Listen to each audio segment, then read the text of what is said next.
The Social Spirit by Eugene V. Debs. Published in the American Socialist, December 11th, 1915. We need to grow out of the selfish, sordid, brutal spirit of individualism which still lurks even in socialists and is responsible for the strife and contention which prevail where there should be concord and goodwill. The social spirit and the social conscience must be developed and govern our social relations before we shall have any social revolution. If there are any among whom the social spirit should find its highest expression, and who should be bound fast in its comradely embrace and give to the world the example of its elevating and humanizing influence, it is the socialists. They of all others have come to realize the hardening and brutalizing effect of capitalist individualism in the awful struggle for existence, and it is to them a cause of unceasing rejoicing that they live at a time in the world's historical development when the very conditions which resulted from this age-long struggle forbid its continuance and proclaim its approaching termination.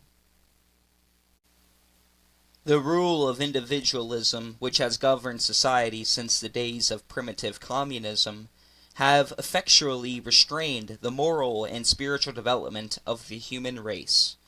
It has brought out the baser side of men's nature, and set them against each other, as if the plan of creation had designed them to be mortal enemies. Typical capitalists are barren of the social spirit. The very nature of the catch-as-catch-can encounter in which they are engaged makes them wary and suspicious, if not downright hateful of each other, and the latent good that is in them dies, for the want of incentive to express itself. The other day I saw two such capitalists shake hands. It was pitiable. Their hearts had no part in the purely perfunctory ceremony. They happened to meet and could not avoid each other, and so they mechanically touched each other's reluctant hands, standing at right angles to each other for a moment, not face to face, and then passing on without either looking the other in the eyes. This cold and heartless ceremony typified the relation begotten of capitalist individualism, in which men's interests are competitive and antagonistic, and in which each instinctively looks out for himself, and is only on alert to take every possible advantage of his fellow men. The result of this system is inevitably a race of Ishmaelites. How differently two socialist comrades shake hands. Their hearts are in their palms, and the joy of greeting is in their eyes. They have the social spirit. Their interests are mutual, and their aspirations kindred. If one happens to be strong and the other weak, the stronger shares the weakness, and the weaker shares the strength of his comrade. The base thought of taking a mean advantage one of the other does not darken their minds or harden their hearts. They are joined together in the humanizing bonds of fellowship. They multiply each other, and they rejoice in their comradely kinship. The best there is in each, and not the worst, as in the contact of individualism, is appealed to and brought forth for the benefit of both.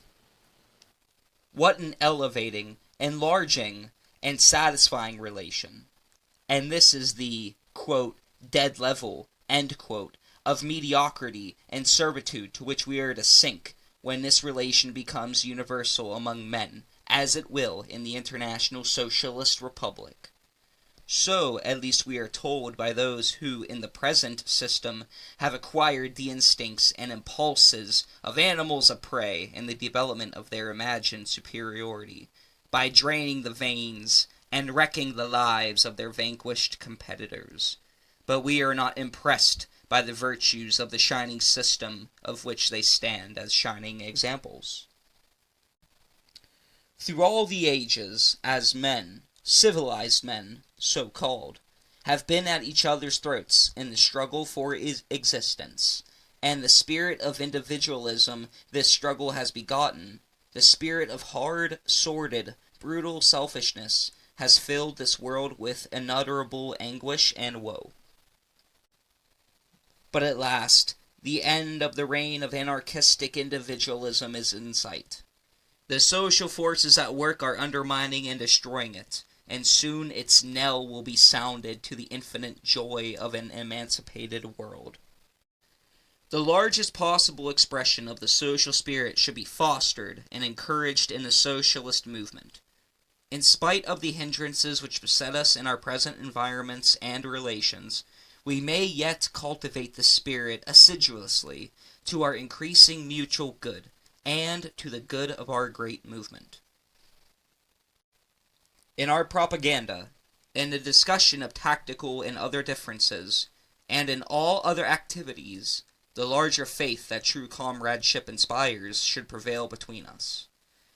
We need to be more patient, more kindly, more tolerant, more sympathetic, helpful and encouraging to one another, and less suspicious, less envious, and less contentious, if we are to educate and impress the people by our example, and by the results of our teachings upon ourselves, win them to our movement, and realize our dream of universal freedom and social righteousness.